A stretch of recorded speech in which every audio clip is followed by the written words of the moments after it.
Любовта ми към теб не спира да расте. Тя е увереността, с която се събуждам до теб всяка сутрин. Тя е сигурността, че до мен стои не само жената, която безумно много обичам, а моят най-добър приятел, моята подкрепа, моята сила в живота.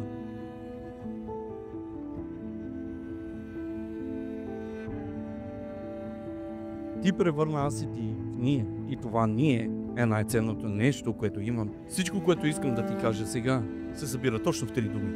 Обичам те безумно. Слънце, влюбих се в теб от пръв поглед. Ти си повече, отколкото някога съм мечтала и съм искала за себе си. С теб аз съм цяла. Благодаря, че влезе в живота ми и ми прие с всичките ми несъвършенства. Благодаря, че аз съм твоят избор всеки ден. Обичам те. Заради начина, по който ме караш да се чувствам. Защото ти си моята слабост, но и моята най-голяма сила.